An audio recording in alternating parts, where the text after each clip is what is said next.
Hello दोस्तों। तो आज हम लोग पढ़ने जा रहे हैं सीडीपी। हिंदी का सीडीपी देखेंगे, चाइल्ड डेवलपमेंट एंड पेडागोजी के बारे में। तो हम लोग पूरा करेंगे 50 क्वेश्चन रिवीजन के तौर पर। चलिए देखते हैं फर्स्ट क्वेश्चन।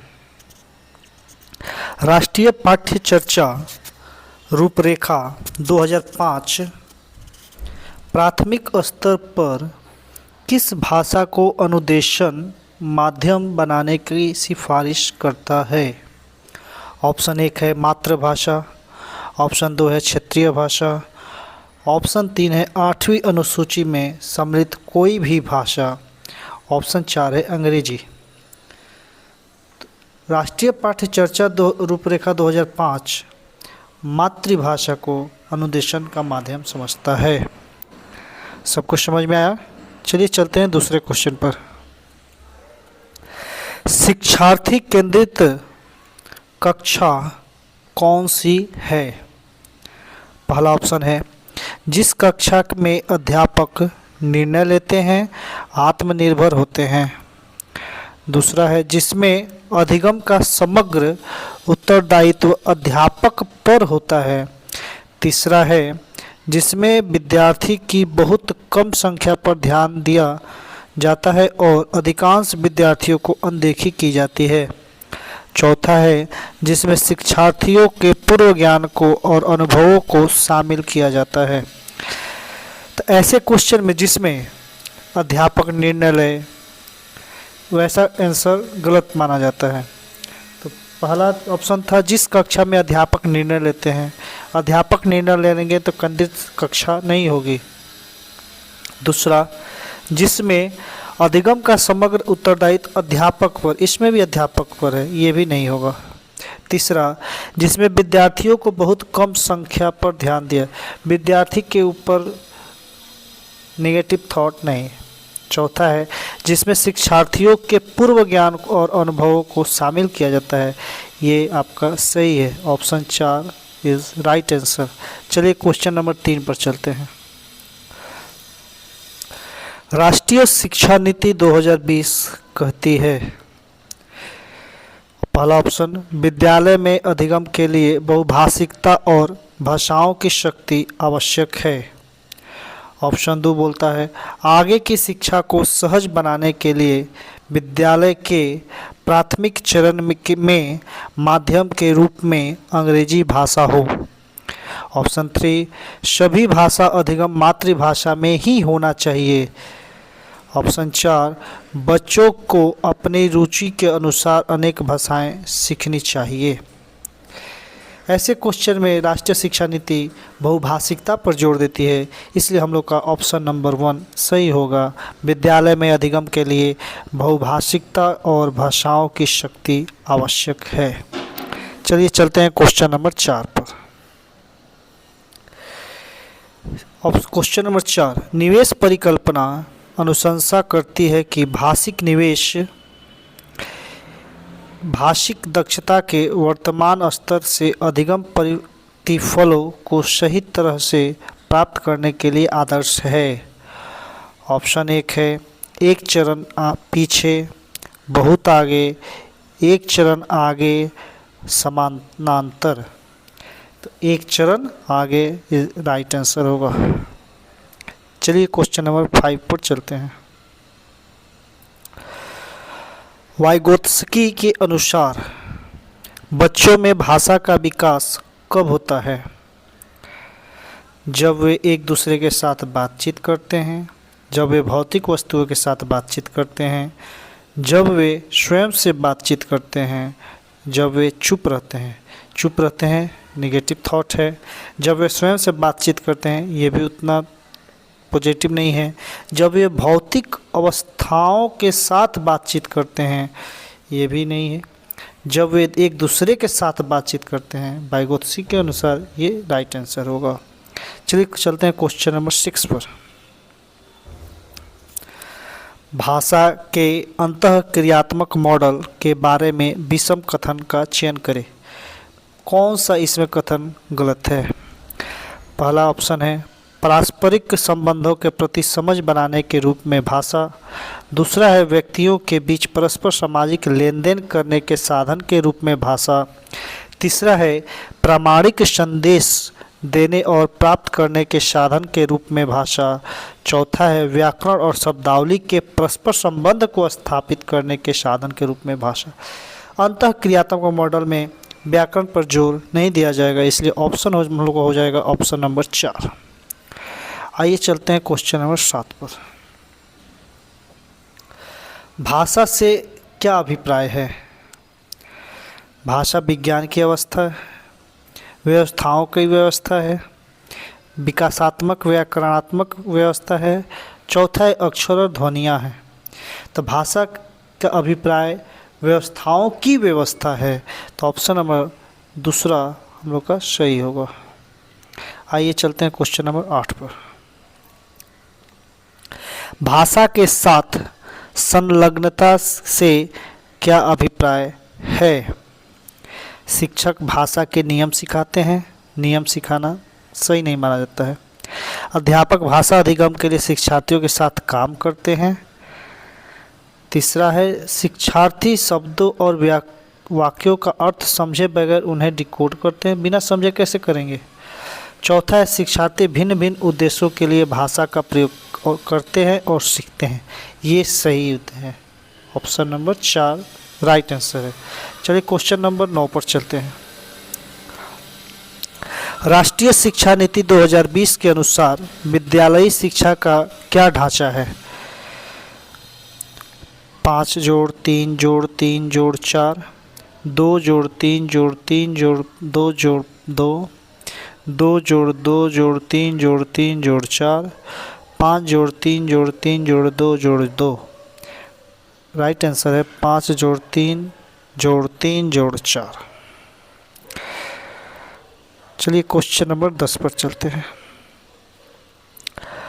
कक्षा 4 के शिक्षिका ने कक्षा को 6 के समूह में बांटा और उन्हें बिना अंत वाली एक लघु कथा दी। उसके बाद उसने कल्पना करने और चर्चा करने अंतिम रूप देकर कहानी का अंत लिखने के लिए कहा। इस गतिविधि के द्वारा शिक्षिका उनके लिए किस कौशल का विकास कर रही है? पहला ऑप्शन है नियंत्रित लेखन, दूसरा है निर्देशित लेखन, तीसरा है रचनात्मक लेखन और चौथा है उत्पाद लेखन। शिक्षिका समूह में बांटकर लघु कथा दी, तो ऐसा होता है रचनात्मक लेखन के लिए। तो ऑप्शन नंबर 3 हम लोग का सही हो जाएगा। आइए चलते हैं क्वेश्चन नंबर 11 पर।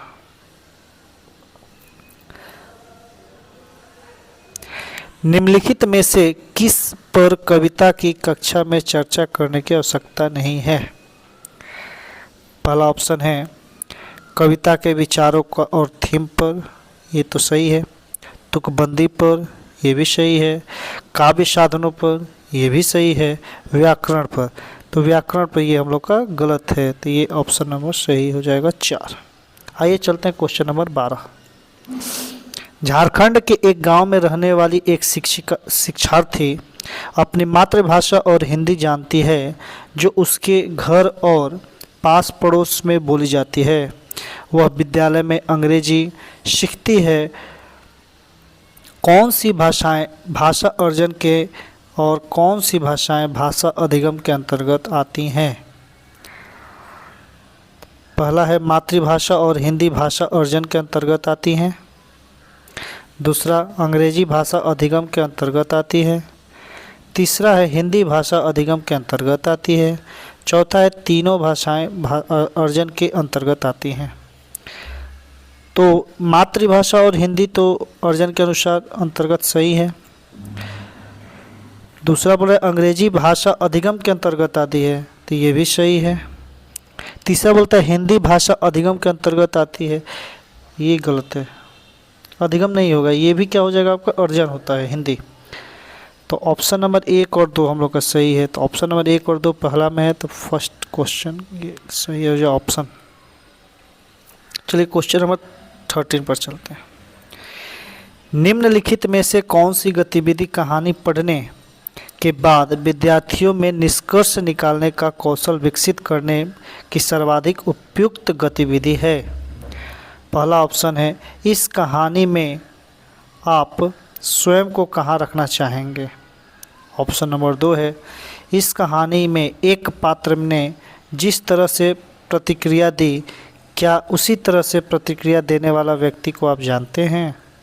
ऑप्शन नंबर 3 है, कहानी में से किसी को भी कल्पना करें और अपने वाक्य में उनका प्रयोग करें। ऑप्शन नंबर 4 है, पढ़ी गई कहानी का वीडियो देखें और अपने शब्दों में सेटिंग का वर्णन करें। इसका ऑप्शन नंबर 2 सही हो जाएगा, प्रतिक्रिया देने वाले व्यक्ति को आप जानते हैं। नेक्स्ट चलते हैं क्वेश्चन नंबर 14 पर। निम्नलिखित में से कौन सा प्रामाणिक पठन सामग्री के उद्देश्य को प्राप्त करने में मदद करता है? पहला ऑप्शन है, ध्वनियों की सूची। दूसरा है, किसी स्थानीय होटल की व्यंजन सूची। तीसरा है, अपने फ़ोन पर रिकॉर्ड की गई 2 मिनट की कोई वीडियो। और चौथा है, अध्यापक द्वारा जापानी भाषा में लिखी गई कहानी का अंग्रेजी में अनुवाद।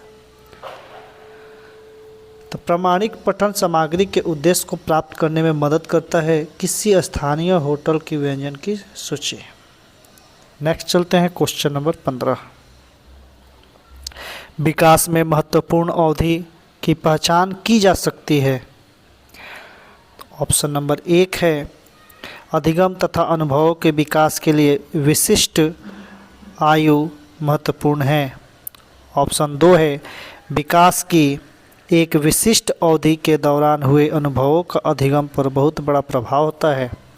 ऑप्शन 3 है, अधिगम के दौरान चुनौतियों अनुभवों का विकास पर गहरा प्रभाव पड़ता है।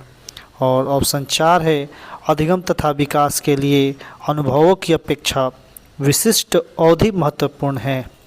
तो विकास का महत्वपूर्ण अवधि की पहचान की जा सकती है, ये हो जाएगा अधिगम तथा अनुभवों के विकास के लिए विशिष्ट आयु महत्वपूर्ण है। First option is right answer. Next चलते हैं क्वेश्चन नंबर 16 पर। भाषा में किन्हें ग्राह्य कौशल कहते हैं? ऑप्शन 1, श्रवण तथा वाचन कौशल, वाचन तथा लेखन कौशल, श्रवण तथा पठन कौशल, वाचन तथा पठन कौशल। ये भाषा में किन्हें ग्राह्य कौशल कहते हैं? तो option number 3 is the right answer, श्रवण तथा पठन कौशल। नेक्स्ट चलते हैं क्वेश्चन नंबर 17। भाषा प्रवाह से क्या तात्पर्य है? शुद्ध वर्तनी लिखना, अपने शब्दों में कहानी का सार लिखना, व्याकरण के नियमों को स्पष्ट करना। और चौथा ऑप्शन है, सहज गति के साथ वाचन पठन अथवा लेखन। तो भाषा प्रवाह से यह तात्पर्य है कि सहज गति के साथ वाचन पठन तथा लेखन। तो ऑप्शन नंबर 4 सही हो जाएगा। नेक्स्ट चलते हैं क्वेश्चन नंबर 18 पर। निम्नलिखित में से कौन सा विचार भाषाविद नोम चॉम्स्की द्वारा प्रस्तुत किया गया? मनुष्यों में भाषा अर्जित करने का जन्मजात समझ होती है, यही हमको लग रहा है सही है। लेकिन ऐसे देखते हैं, बच्चे अनुकरण तथा पुनर्वन के माध्यम से भी भाषा सीखते हैं। शुरुआती वर्षों में चीज़ों से परिचय के अभाव का प्रभाव भाषा विकास पर नहीं पड़ता। प्रत्येक भाषा अलग होती है और उसमें अर्जन की अपनी पद्धतियाँ होती हैं। तो ऑप्शन नंबर 1 सही है, मनुष्यों में भाषा अर्जित करने की जन्मजात समझ होती है, नोम चॉम्स्की द्वारा बताया गया। नेक्स्ट चलते हैं क्वेश्चन नंबर 19 पर। निम्नलिखित में से कौन सा पठन का उपकौशल है? उपकौशल अनुमान से रिलेटेड होता है, जैसे लिपिबद्ध करना बोल रहा है पहला ऑप्शन, लिपिबद्ध करना ये गलत है। वर्तनी याद करना भी गलत है। कहानी की घटनाएं याद करना ये भी गलत है। अनुमान लगाना is the right answer. Option number 4 सही है। नेक्स्ट क्वेश्चन चलते हैं 20। निम्नलिखित में से कौन सा सामाजिक बोली की परिभाषित करता है? व्यक्तियों के समूह अथवा समुदाय की भाषा के वाक्य विशेषताएं। ऑप्शन 2 है, एक महाद्वीप अथवा एक देश अथवा एक राज्य की भाषा। ऑप्शन 3 है, एक क्षेत्र की भाषाओं के भीतर एक भाषा के वाक्य विशेषताएं। ऑप्शन 4 है क्षेत्र की लिखित भाषा तथा साहित्य। तो ऑप्शन नंबर 1 सही हो जाएगा, व्यक्तियों के समूह अथवा सामुदायिक की भाषा का वाक्य विशेषताएं। नेक्स्ट चलते हैं क्वेश्चन नंबर 21 पर। श्रुति किसी कार्यक्रम के बारे में विशिष्ट सूचना प्राप्त करने के लिए पत्रिका पढ़ती है, तो उसके पठन को क्या कहेंगे? ऑप्शन नंबर 1 है सरसरी दृष्टि से पढ़ना, आनंद के लिए पढ़ना, उद्देश्य के लिए पढ़ना, बारीकी से पढ़ना। तो बारीकी से पढ़ना इज द राइट आंसर। चलिए क्वेश्चन नंबर 22 पर चलते हैं। एक शिक्षार्थी अपने संज्ञानात्मक स्तर से एक सोपान ऊपर से अपठित गद्यांश को समालोचनात्मक सराहना द्वारा अपनी पठन क्षमता प्रदर्शित करती है। यह किसके अधिक निकट है? ऑप्शन नंबर 1 है बोधगम्य निवेश, दूसरा है परिकल्पना का अनुवीक्षण, तीसरा है बोधगम्य उत्पाद, चौथा है प्राकृतिक क्रम। तो ये रिलेटेड है बोधगम्य निवेश से। ऑप्शन नंबर 1 सही है। चलिए क्वेश्चन नंबर 23 पर चलते हैं। निम्नलिखित में से कौन सा लेखन की विशेषता नहीं है? लेखन की विशेषता नहीं है तो ऑप्शन नंबर 1 है मौखिक रिपोर्ट प्रस्तुत करना, ऑप्शन 2 है अच्छा संगठन, ऑप्शन 3 है स्पष्ट उद्देश्य, ऑप्शन 4 है व्याकरणिक परिशुद्धि। तो आपका हो जाएगा मौखिक रिपोर्ट प्रस्तुत करना, ऑप्शन 1 सही। चलिए क्वेश्चन नंबर 24 पर चलते हैं। बच्चे किस अवस्था के दौरान तरह तरह के कर देते हैं, जैसे कि बा दा दा दा? पहला ऑप्शन है किलकारी करने की अवस्था, दूसरा टेलीग्राफिक वाक अवस्था, तीसरा है एक शाब्दिक अवस्था, चौथा है बलबलाने की अवस्था। तो बलबलाने की अवस्था राइट आंसर है। नेक्स्ट चलते हैं क्वेश्चन नंबर 25 पर।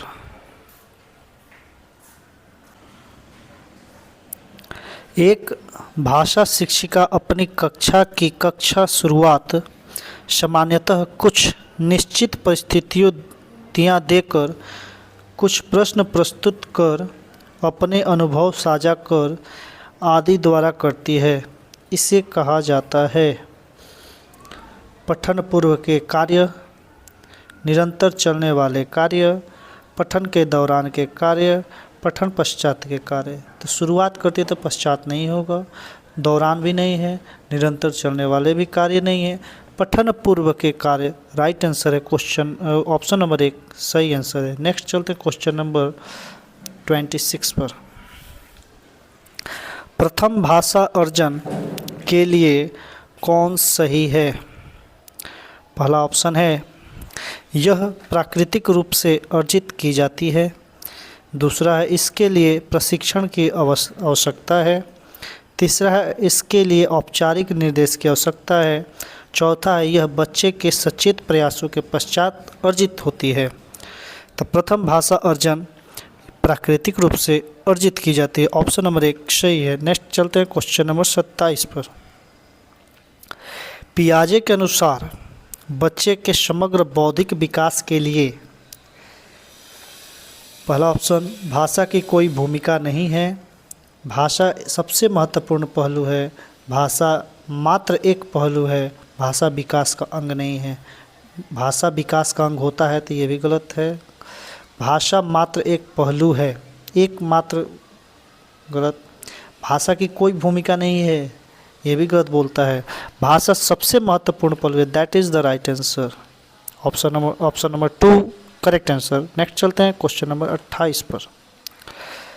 नॉम चॉम्स्की के सिद्धांत के अनुसार है कि भाषा कैसे कार्य करती है। हम सभी इस सहजात समझ के साथ जन्म लेते हैं।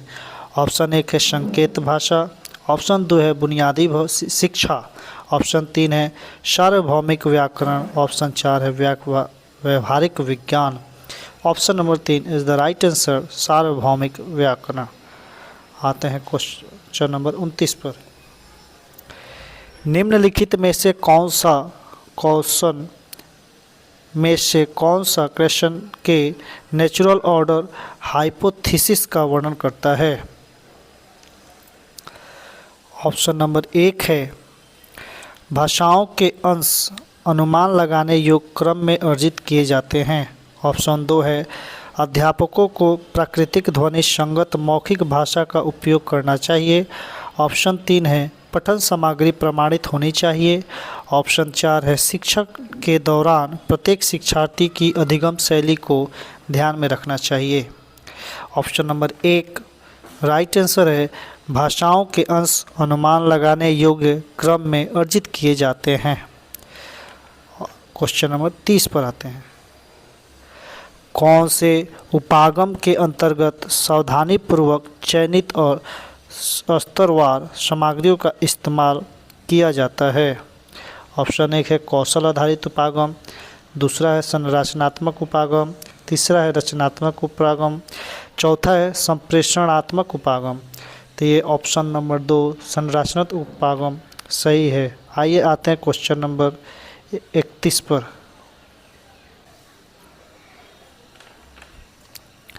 कक्षा 4 की एक शिक्षार्थी एक पठन सामग्री पढ़ लेती है और उस पर आधारित कार्य भी कर लेती है। यह सब अपनी माँ की मदद से कर पाती है। वाइगोत्स्की के अनुसार उसकी माँ उसके कार्य में क्या कर रही है? सहारा दे रही है, ट्यूटरिंग कर रही है, कोचिंग कर रही है या प्रशिक्षण दे रही है? ये सहारा दे रही है, तो ऑप्शन नंबर 1 राइट आंसर है। आइए आते हैं क्वेश्चन नंबर 32 पर। मानव मस्तिष्क में सार्वभौमिक व्याकरण नियमों के एक समूह के रूप में होती है। यह विचार किसने प्रतिपादित किया? B.F. स्किनर ने, लेव वाइगोत्स्की ने, वाटसन ने या नॉम चॉम्स्की ने?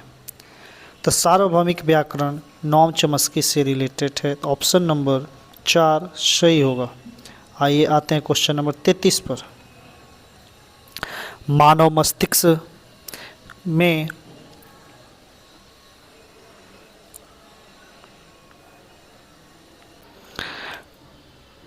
सार्वभौमिक व्याकरण नियमों के एक समूह के रूप में होती है। यह विचार किसने प्रतिपादित किया? तो नॉम चॉम्स्की ने। नेक्स्ट चलते हैं क्वेश्चन नंबर 34 पर। भाषा अधिगम में बोधगम निवेश का क्या अर्थ है? तो पहला ऑप्शन है बच्चों को ऐसे भाषाई अवसर उपलब्ध कराना जो उनकी भाषा के एक स्तर ऊपर हो। दूसरा है बच्चों को लक्ष्य भाषा के अधिकतम अवसर उपलब्ध कराना। ऑप्शन 3 है कहानी सुनाने के माध्यम से भाषा अधिगम को रोचक बनाना। ऑप्शन 4 है कक्षा की दीवारों पर बच्चों की रचनाएं प्रदर्शित करना। तो भाषा अधिगम में बोधगम निवेश बच्चों को ऐसी भाषाई अवसर उपलब्ध कराना जो उनकी भाषा से एक स्तर ऊपर है। ऑप्शन नंबर 1 राइट आंसर है। चलिए क्वेश्चन नंबर 35 पर आते हैं। कक्षा में दिए गए कार्य के रूप में कक्षा 3 का गीत कुछ व्याकरणीय त्रुटियों के साथ वाक्य लिखता है। निम्नलिखित में से कौन सा प्रक्रिया शिक्षक के द्वारा प्रयोग की जा सकती है? ऑप्शन नंबर 1 है गलतियों पर लाल पेन से घेरा लगाकर उसके ऊपर सही रूप लिखना। ऑप्शन 2 है गलतियों का घेरा बनाकर बच्चे को उसे सही करने के लिए कहना। ऑप्शन 3 है गलतियों को रेखांकित करना, गलती की प्रकृति लिखकर शिक्षार्थी को उन्हें सुधारने के लिए कहना। ऑप्शन 4 है बच्चे को प्रत्येक गलती 5 बार सही तरीके से लिखने के लिए कहना। सबसे अच्छा पॉइंट ये है ऑप्शन नंबर 3 गलतियों को रेखांकित करना और गलती की प्रकृति लिखकर शिक्षार्थियों को उन्हें सुधारने के लिए कहना। नेक्स्ट क्वेश्चन नंबर चलते हैं 36 पर। भाषा का व्याकरण कब सबसे अच्छा सीखा जा सकता है? ऑप्शन 1 है पठन सामग्री तथा संरचनाओं की पहचान को एकत्रित करके।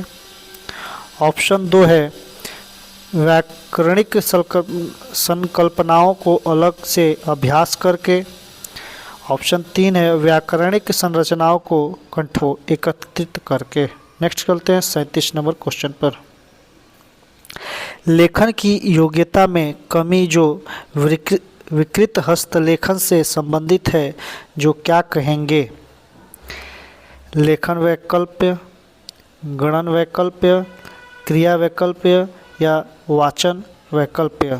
तो ये है लेखन से रिलेटेड, तो लेखन वैकल्प्य डिस्ग्राफिया कहते हैं इसको। नेक्स्ट क्वेश्चन आते हैं 38 नंबर। मनुष्य भाषा अर्जन की क्षमता के साथ जन्म लेता है, यह कथन किससे रिलेटेड है? वैगोत्स्की, पियाजे, चॉम्स्की, ब्रूनर। ऑप्शन नंबर 3 सही है। नेक्स्ट चलते हैं क्वेश्चन नंबर 39 पर। संविधान की 8वीं अनुसूची में शामिल है। Option number 1 Awadhi, option 2 Nagpuri, option 3 Bodo, option 4 Rajasthani. Option number 3 right answer है बोडो। नेक्स्ट चलते हैं क्वेश्चन नंबर 40 पर। निम्नलिखित में से कौन सा विद्यार्थी को लिखना सिखाने की विशिष्ट शिक्षण शास्त्रीय क्रम है? पहला है सीधी रेखाओं और गोलों द्वारा अक्षर लिखना सिखाना। दूसरा है विद्यार्थियों को विशिष्ट प्रकार की अनेक आकृतियाँ बनवाना। ऑप्शन 3 है विद्यार्थियों से उच्च स्तर के में अक्षर बुलवाकर उन अनेक बार लिखवाना। कौन सा सही होगा बताएं? तो इसमें क्रम वाइज हो जाएगा। क्रम में पहला आपका हो जाएगा विद्यार्थियों से विशिष्ट प्रकार की अनेक आकृति बनवाना। फिर आपका हो जाएगा सीधी रेखाओं और गोलों द्वारा अक्षर लिखवाना। और फिर हो जाएगा विद्यार्थियों से उच्च स्तर में अक्षर बुलवाकर अनेक बार लिखवाना। तो दूसरा पहला तीसरा दूसरे ऑप्शन में है, that is the right answer. Next आते हैं 41 नंबर क्वेश्चन में। विद्यार्थियों को दृश्यात्मकता सिखाने के लिए कौन सा सर्वाधिक उपयुक्त है? पहला है यह कहानी किस दिशा दशा में घटित हुई होगी। दूसरा है वो पाठ्य सामग्री में बने चित्रों को देखो और बताओ कि आप क्या देख पा रहे हो। तीसरा है लेखन में कुत्ते के चरित्र का वर्णन किस प्रकार किया है। चौथा है कल्पना करें और अंतिम दृश्य का कोई विकल्प लिखें। इसका ऑप्शन नंबर 1 सही है, यह कहानी किस दिशा दशा में घटित हुई होगी। नेक्स्ट आते हैं क्वेश्चन नंबर 42 पर। बच्चों द्वारा को पढ़ने के प्रामाणिक स्रोत के रूप में देखा जाता है। पत्र, पाठ्यपुस्तक, साहित्य, श्रुतलेख। तो बच्चों द्वारा पाठ्यपुस्तक ऑप्शन नंबर 2 सही होगा। नेक्स्ट चलते हैं क्वेश्चन नंबर 43 पर।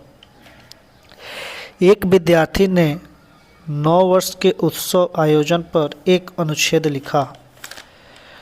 9 वर्ष के दिन मेरे परिवार और मैंने अपने मित्रों को आखिरी घंटे गिनने के समय आमंत्रित किया। हम केक की दुकान पर गए और केक बनाने के लिए कहा।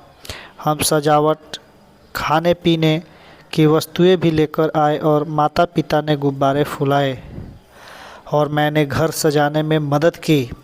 हमारे मित्र रात्रि भोज के लिए आए और मध्य रात्रि तक रुके। अनुच्छेद लेखन के संदर्भ में विद्यार्थी का सर्वाधिक रूप से किस पर अधिक ध्यान देने के लिए कहना चाहिए? विचारों को समेटना, संरचना, प्रारूपण और संपादन। ऑप्शन नंबर 4 सही है, संपादन। आइए नेक्स्ट क्वेश्चन नंबर चलते हैं 44 पर। माँ के द्वारा शिशु को बोली जाने वाली दुलार की भाषा को किस रूप से बेहतर जान सकते हैं? बलबलाना, बाल निर्देशित वाचन, अनुकरण के माध्यम से अधिगम, सक्रिय अनुकूलन। ऑप्शन नंबर 2 सही होगा, बाल निर्देशित वाचन। आइए आते हैं क्वेश्चन नंबर 45 पर। भाषा जागरूकता के बारे में क्या सही है? इसमें संज्ञानात्मक रूप से लाभ है, इससे किसी प्रकार का कोई लाभ नहीं है। यह भाषा की व्याकरण को जानना है, यह निर्धारित अवस्था है। यह संरचनात्मक रूप से लाभ देता है। ऑप्शन नंबर 1 राइट आंसर है। नेक्स्ट आते हैं क्वेश्चन नंबर 46 पर। किसी एक बच्चे द्वारा परिवार के सदस्य की सहायता से सबसे पहले अर्जित की जाने वाली भाषा क्या कहलाती है? प्रथम भाषा, द्वितीय भाषा, क्षेत्रीय भाषा, विदेशी भाषा। तो कौन सी भाषा हो जाएगी? प्रथम भाषा। ऑप्शन नंबर 1 राइट आंसर है। नेक्स्ट आते हैं क्वेश्चन नंबर 47 पर। कथन अ और ब पर विचार करें। भाषा चिंतन प्रक्रिया से जुड़ी हुई है, ये तो सही है। भाषा संभाषण की संरचना और संभाषण कार्यों का अभ्यास करने में मदद करती है, ये भी सही है। यानी अ और ब दोनों सही है। ऑप्शन नंबर 2 राइट आंसर है। नेक्स्ट चलते हैं क्वेश्चन नंबर 48 पर। एक शिक्षक भाषा का अभ्यास कराने के लिए लक्ष्य भाषा में गहन मौखिक बातचीत का प्रयोग कर रही है। इस विधि को किस रूप से जाना जा सकता है? प्राकृतिक भाषा या प्राकृतिक विधि, शास्त्रीय विधि, द्विभाषीय विधि, स्वभाषिक विधि। तो आपका आंसर हो जाएगा प्राकृतिक विधि। नेक्स्ट क्वेश्चन नंबर 49 पर चलते हैं।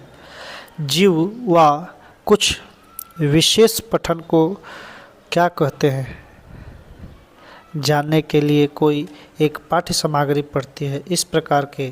पहला है बारीकी से पठन, दूसरा है द्रुतगामी पठन, तीसरा है सरसरी तौर पर पठन, चौथा है गहन पठन। तो बारीकी से पठन राइट आंसर है। Option number 1। लास्ट क्वेश्चन 50 पे आते हैं। प्राथमिक विद्यालय की एक कक्षा में कार्टून पुस्तकें, बहुत ही चित्र वाली 10 पृष्ठीय छोटी छोटी पुस्तकें और समाचार पत्र रखे हैं। जिन्हें शिक्षार्थी जब चाहे या जब भी समय मिले पढ़ सकते हैं। यहाँ कक्षा में क्या करने का प्रयास किया जा रहा है? ऑप्शन 1 है मुद्रित समृद्ध परिवेश सृजित किया जा रहा है। ऑप्शन 2 है शिक्षार्थी में पठन संबंधी आदतों का विकास किया जा रहा है। ऑप्शन 3 है शिक्षार्थियों में पठन समूह सृजित किया जा रहा है। ऑप्शन 4 है अकादमिक परिवेश सृजित किया जा रहा है। ऑप्शन नंबर 1 मुद्रित समृद्धि परिवेश सृजित किया जा रहा है राइट आंसर है। आज हम लोग हिंदी पेडागोजी देखे और अगले क्लास में नेक्स्ट हम लोग देखते हैं इंग्लिश पेडागोजी के बारे में। अगर वीडियो अच्छा लगा तो लाइक एंड सब्सक्राइब जरूर करें। आपको आने वाले दिनों में ऐसे ही क्लास मिलते रहें। धन्यवाद।